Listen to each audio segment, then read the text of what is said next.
नमस्कार दर्शकों, धार्मिक चमत्कार में आप सभी का स्वागत है। आज हम आप सभी को सखुबाई जी की कहानी सुनाएंगे, जिनके लिए भगवान खुद रस्सी से बंधे रहे। महाराष्ट्र के एक गांव में एक ब्राह्मण रहते थे। उनके घर में केवल 4 लोग थे। वो ब्राह्मण, उनकी पत्नी, उनका पुत्र और उनकी पुत्रवधू। उनकी पुत्रवधू बड़ी ही साध्वी और भक्ता थी, जिनका नाम था सखुबाई। वह बचपन से ही संत महात्माओं का संग करके निरंतर श्री कृष्ण के चिंतन में तन्मय रहती थी। जैसे गाय कसाई के चक्कर में फंस जाए, वैसे ही साध्वी सखुबाई की शादी ऐसे परिवार में हुई। उनकी सास, ससुर और पति तीनों उनके विरुद्ध थे। उनकी सास उन्हें मारती थी, गालियाँ भी दिया करती थी। उनके परिवार में सब उनके भजन के विरुद्ध थे, लेकिन सखुबाई ने कभी किसी से कुछ नहीं कहा। उनके पति भी उनके अनुकूल नहीं थे। सखुबाई को बहुत कष्ट दिया जाता था, लेकिन वह एक पल के लिए भी भगवत स्मरण नहीं छोड़ती थी। उन्होंने इतनी प्रतिकूलता के बाद भी उन तीनों से द्वेष नहीं किया। उनका जीवन क्लेश में था, पर उन्होंने कभी किसी से कठोर वचन नहीं बोले। जो मान अपमान, लाभ हानि, जय पराजय, सुख दुख को समान भाव से सहते हुए भगवत स्मरण करती हैं और भगवान उनके अधीन हो जाते हैं। सखुबाई को पीटा जाता था, गालियां दी जाती थी, गंदा व्यवहार किया जाता था, लेकिन सखुबाई के हृदय में विट्ठल ऐसे बसे हुए थे कि इसका इनके ऊपर कोई प्रभाव नहीं पड़ता था। सखुबाई को फटे पुराने कपड़े पहनने को मिलते थे, रूखा सूखा खाने को मिलता था, प्रति क्षण डांट पिटाई होती थी, लेकिन वह हर समय श्री कृष्ण के चिंतन में लीन रहती थी। सखू की दशा पर गांव के स्त्री पुरुषों को बहुत ही तरस आता था। किसी की हिम्मत नहीं होती थी कि कोई उनके परिवार को समझा सके। सखुबाई मन ही मन भगवत कृपा का अनुभव करते हुए सोचती कि कितने कृपालु है श्री कृष्ण। यदि मेरे पति, सास या ससुर मुझसे प्यार करते तो श्री कृष्ण के प्यार में बाधा पड़ जाती। एक दिन किसी पड़ोसन ने सखुबाई से पूछा, तू इतना दुख भोगती है, तेरे मायके में कोई नहीं है क्या? ना कोई खबर लेने आता है, ना कोई तुम्हारा सहयोग करता है। सखू ने मुस्कुराते हुए कहा, जानती हो मेरा मायका कहाँ है?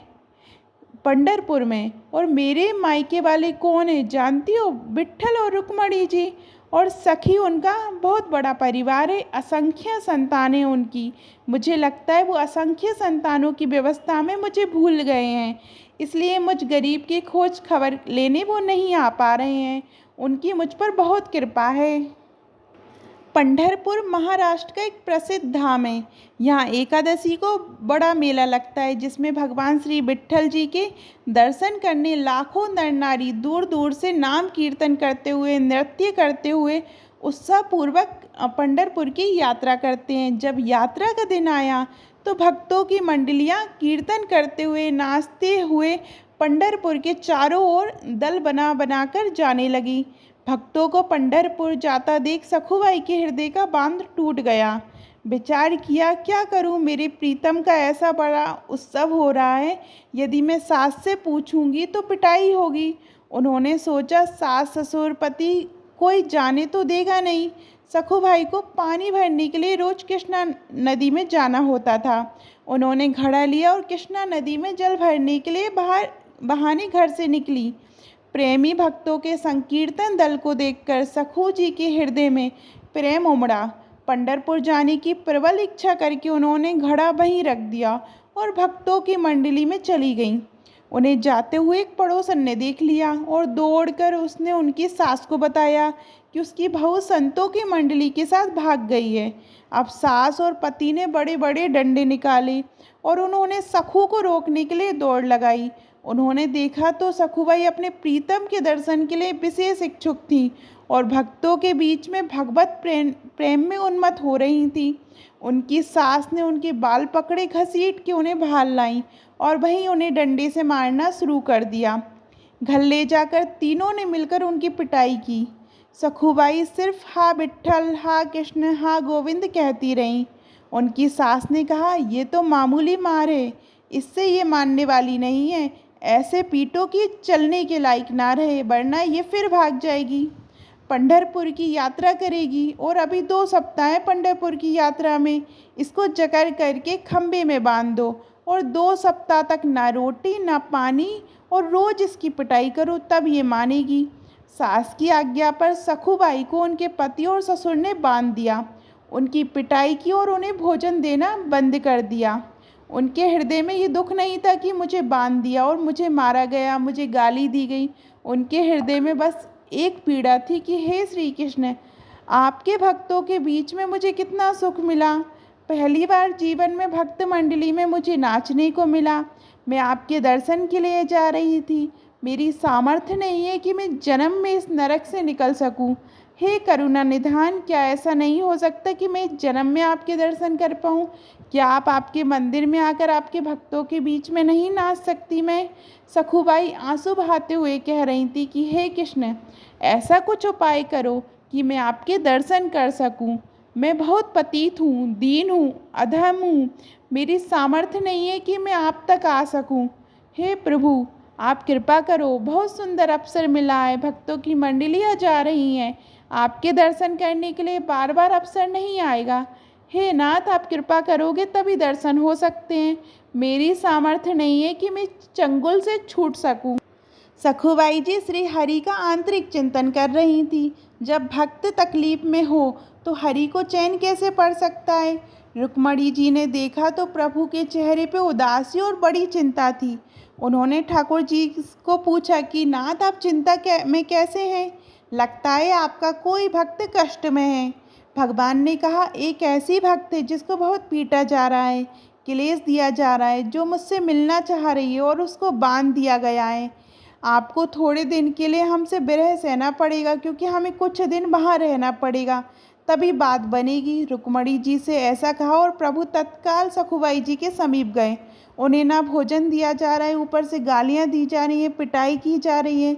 सखुबाई जी की आंखों से आंसू बह रहे थे और वो प्रभु के ध्यान में मग्न थी। प्रभु ने एक बहुत सुंदर नवयुवती का रूप धारण किया और बोले, सखुबाई, मैंने सुना है तुम पंढरपुर जाना चाहती हो, चलोगे मेरे साथ पंढरपुर? सखुबाई जी ने आंखें खोली और कहा, सखी, मुझ पापनी के भाग में ऐसा कहा कि मैं भक्त मंडली के साथ पंढरपुर जाऊं? तुम देख तो रही हो मेरी दशा। स्त्री रूपी ठाकुर जी ने कहा, बाई, तुम जानती नहीं हो, मैं तुम्हें बहुत समय से जानती हूँ। तुम मेरी बहुत प्रिय सखी हो। उदास मत हो, मैं जिसकी सखी होती हूँ उसको मैं कभी उदास नहीं देख सकती। मैं तुम्हारी रस्सी खोल देती हूँ और तुम भागो और जाओ मंडली के साथ।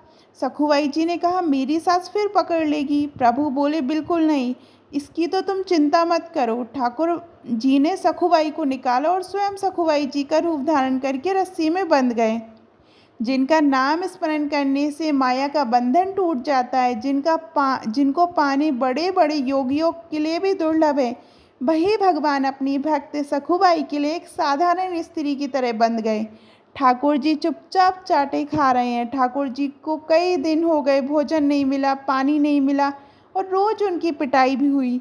14 दिन बीत गए, प्रभु बंधे रहे, रोज़ डंडे और गालियां खा रहे। उनके पति को उन पर दया आई तो उन्होंने सखुबाई जी के रूप में जो ठाकुर जी बंधे थे उनको खोल दिया। पति की आज्ञा के अनुसार सखुबाई रूपी श्री भगवान ने स्नान किया, सुंदर रसोई बनाई और सबको खिलाया। भोजन पानी के बाद तीनों के हृदय में बहुत प्यार उदय हुआ। सखु रूपी भगवान ने अपनी सेवा और सुंदर व्यवहार से पति, सास और ससुर तीनों के स्वभाव को बदल दिया। अब तीनों सखुबाई स्वरूप श्री भगवान से बहुत प्यार करने लगे। उधर सखुबाई पंढरपुर पहुँच के नाम संकीर्तन करते हुए नाच रही हैं। प्रभु के प्रेम में वो इस बात को भूल गई कि मेरी जगह कोई और सखी बंधी हुई है। आनंद में विभोर हुई सखुबाई ने चंद्रभागा नदी में स्नान करके मंदिर के अंदर प्रवेश किया। वो मंदिर में जाकर श्री हरि के दर्शन करके आनंद सिंधु में डूब गईं। सखुबाई का प्रभु में ऐसा मन लग गया कि उन्होंने प्रभु के सामने प्रतिज्ञा कर ली, जब तक शरीर में प्राण रहेंगे मैं पंढरपुर की सीमा के बाहर नहीं जाऊंगी। उन्हें क्या पता था कि उनके बदले पंडरीनाथ जी वहाँ बंधे हुए हैं। सखुबाई पांडुरंग के ध्यान में संलग्न हो गईं। सखुबाई के सामने वो स्वरूप प्रकट हुआ कि सखुबाई विहल हो गईं और भगवान के सौंदर्य के दर्शन में इतनी मंत्रमुग्ध हो गईं कि उनके प्राण छूट गए। एक ब्राह्मण उस मंडली में आया था। उसने सखुबाई की लाश को देखा। उसने साथियों को बुलाया और सबने मिलकर सखुबाई के शरीर को अंत्येष्टि संस्कार किया। इधर रुक्मणी जी ने विचार किया कि ठाकुर जी कह के गए थे कि कुछ ही दिनों में वापस आ जाऊंगा, आज तक वापस नहीं आए। फिर ध्यान दे के देखा तो जिसके लिए गए थे उसने तो शरीर छोड़ दिया और उसके शरीर का अंतिम संस्कार भी हो गया। अब मेरे प्रभु को तो बहू बनकर वहाँ रहना ही पड़ेगा। अब रुक्मणी जी को बड़ी चिंता हुई। रुक्मणी जी शमशान पहुंची। उन्होंने सखुबाई जी की राख, हड्डी वगैरह को एकत्रित किया और प्रेम दृष्टि से देखा तो सखुबाई जीवित हो गई। सखुबाई को ऐसा लगा जैसे वह गाढ़ निद्रा से जगी हों।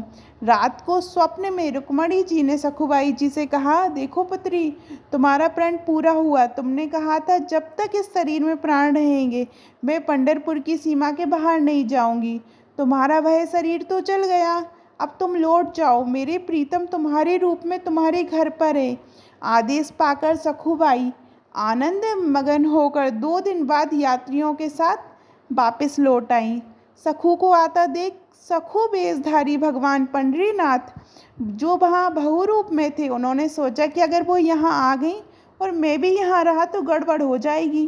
ठाकुर जी ने तत्काल सास से कहा कि मैं पानी लेने जा रही हूँ। उन्होंने घड़ा लिया, घाट पर आई और पूर्व परिचित सखी का वेश धारण कर सखुबाई जी से मिली। उन्हें देखते ही सखुबाई को सारी बातें याद आ गई। सखुबाई ने दौड़कर उन्हें हृदय से लगाया और कहा, सखी, आपकी कृपा से मुझे पंढरपुर जाने को मिला। मुझे मेरे ठाकुर जी के दर्शन हुए, उनके चरणों को पकड़ लिया। बहन, तुम्हें बहुत कष्ट भोगना पड़ा होगा मेरी वजह से। ठाकुर जी ने कहा, तुम चिंता मत करो, तुम सुखी हो गई ना। सखुबाई ने कहा, हाँ। ठाकुर जी ने कहा, मुझे कोई कष्ट नहीं हुआ। यदि तुम्हें सुख मिला तो हर कष्ट मेरे लिए सुखमय है। तुम ये घड़ा लो, इसमें जल भरो और घर जाओ। सखुबाई घड़ा भरकर अपने घर को गई और ठाकुर जी अंतर ध्यान हो गए। सखुबाई घड़ा उठाकर घर पहुंची और स्वाभाविक अपने काम में लग गई। सखुबाई को सास ससुर और पति के बदले हुए स्वभाव को देखकर बड़ा आश्चर्य हो रहा है। इतना प्यार मिल रहा है। दूसरे दिन वो ब्राह्मण जिसने सखुबाई के शरीर का अंतिम संस्कार किया था वापस आया और उसने सखुबाई के घर पहुंचकर कहा, मैं एक खबर देने आया हूँ। तुम्हारी बहू पंढरपुर गई थी, जहाँ ठाकुर जी के दर्शन करके उसके प्राण निकल गए और हम सब ने उसके शरीर का अंतिम संस्कार कर दिया। परिवार वालों ने कहा, हमारी बहू तो घर के अंदर है। आवाज़ लगाई, सखुबाई सामने आ गई। उस ब्राह्मण के होश उड़ गए। आखिर ब्राह्मण के बहुत कहने पर उन्होंने सखू को अपने पास बुलाकर पूछा कि हमने तुम्हें यहाँ बांध रखा था, लेकिन यह कहते तुम पंढरपुर में गई और वहाँ मर गई, कैसी बात है ये? सखुबाई ने कहा, ये जो कह रहे हैं बिल्कुल सत्य है। जिस समय आपने मुझे बांध रखा था उस समय कोई नवयुवती स्त्री आई थी और उसने मेरी सहायता की, मुझे खोल दिया। मैं भक्तों के साथ पंढरपुर गई और वो यहाँ बंधी रही। मुझे तो वहाँ भेज दिया और स्वयं आपका प्रतिकूल व्यवहार सहती रही। मैं पंढरपुर जरूर गई थी, वहाँ एक दिन मुझे बेहोशी भी हुई। बाद में मुझे मालूम हुआ कि मैं मर गई थी और मेरे शरीर को जलाया गया था, पर रुक्मणी जी ने मुझे पुनः जिंदा कर दिया और वापस भेज दिया। मैं जब नदी के पास आई तो वह युवती जिसने मुझे खोला था वो मुझे घड़ा देकर चली गई। आप लोग जानते हैं वो युवती कौन थी? सास ससुर और पति ने कहा, हमें तो पता नहीं। सखुबाई ने कहा, जब वो चली गई तो मुझे पता चला कि वो मेरे पांडुरंग विट्ठल ही थे। आप लोगों का बड़ा सौभाग्य है कि आपको मेरे इष्ट के दर्शन हो गए। ये सुनते ही सखुबाई के सास ससुर और पति उनके चरणों में गिर पड़े और कहा कि हमने तुम्हें पहचाना नहीं। हमारे घर में ऐसी परम भक्त, परम साध्वी रहती है जिसके अधीन श्री भगवान है। हमने तुम्हें बहुत सताया, हम पर कृपा करो। संत सखुबाई ने सास ससुर और पति को भक्ति का उपदेश दिया। तीनों भजन परायण होकर सखुबाई की कृपा से भगवत धाम को प्राप्त हुए। यदि उपासक भक्ति मार्ग में आगे बढ़ रहा हो तो उसके जीवन में प्रतिकूलता आए तो उसे आनंदित होना चाहिए कि अब हरि जल्दी ही आने वाले हैं। जब जब प्रतिकूलता किसी भक्त के जीवन में आई तो भगवान का ऐसा अवतार हुआ जो ना तो पुराणों में लिखा है और ना ही शास्त्रों में। हरि हमें हर क्षण देख रहे हैं। कभी निराश मत होना, चाहे जितना दुख क्लेश आए। आपको दुख क्लेश देने वाले व्यक्ति को कभी क्लेश देने का विचार मत करना।